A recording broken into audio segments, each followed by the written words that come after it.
he added. He looked a little disappointed. "What happened?" asked Francine. Arthur let out a sigh. "Mr. Haney gave me this." He held up a large brown envelope. "He said it was for my mom." "That's it?" asked Muffy. She reached out for a closer look. "What does it say? Is it sealed?" Francine grabbed the envelope. "It's sealed, all right." She held it up to the light. "And too thick to read through." "Give it a shake," said Buster, cocking his ears. Francine shook the envelope for a moment. It rustled softly. "That doesn't tell us much," she said. Binky folded his arms. "Let's just open it." "I can't," said Arthur. "It's addressed to my mother. And look what's stamped on it. Private and confidential."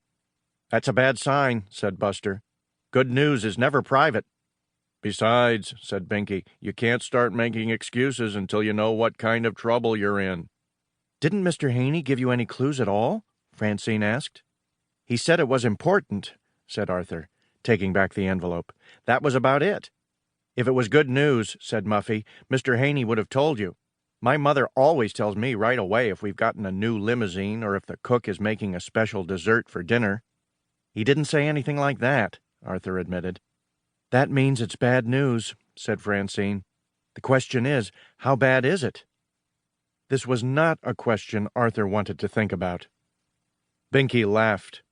"Ooh, I'll bet you lost a library book." "I don't think Mr. Haney gets involved with overdue library books," said Arthur. "Besides, I just returned all mine." "Oh, no," said Francine. "What?" said Muffy. "Tell us," said Buster. "Tell me," said Arthur. "Never mind," said Francine. "It's too terrible to think about." Arthur turned pale. "That's why you have to tell me." "All right," said Francine. "But you forced me into it." She shuddered. "What if you didn't pass Mr. Ratburn's history test?" Arthur frowned. The big test had been the week before. It had been a hard one. "Remember, Arthur, you told me afterward that you wrote how the Pilgrims came to America in 1620? "Francine, the Pilgrims did come to America in 1620. She looked surprised. "Really?" Everyone else nodded. "Well, still," Francine tapped the envelope, "the proof is right here. And if you failed that test, you might fail the whole year. You know what that means. Summer school." Arthur sat down in his chair and thought about his fate. Summer school. Perhaps the two most dreaded words in the English language. He saw himself chained to the wall of a dark dungeon. Outside the barred window, he could hear his friends playing. He looked out through the bars. Buster and the Brain were setting up a tent for camping. Muffy and Prunella were rollerblading.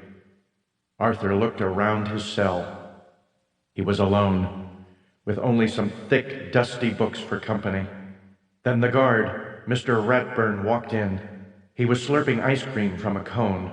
A few drops fell on the stones just beyond Arthur's reach. "Snap out of it, Arthur," said Buster. Arthur looked at his friend blankly. "You know what they say," Buster went on.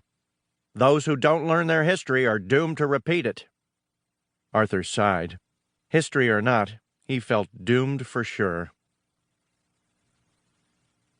Chapter 3. Arthur could have taken the envelope straight home after school, but he didn't. "Mr. Haney didn't say anything about when you should deliver the envelope," the Brain had told him.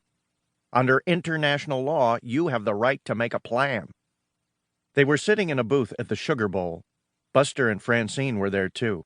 Prunella and Muffy were seated behind them. Arthur had bought some candy, but he wasn't eating it.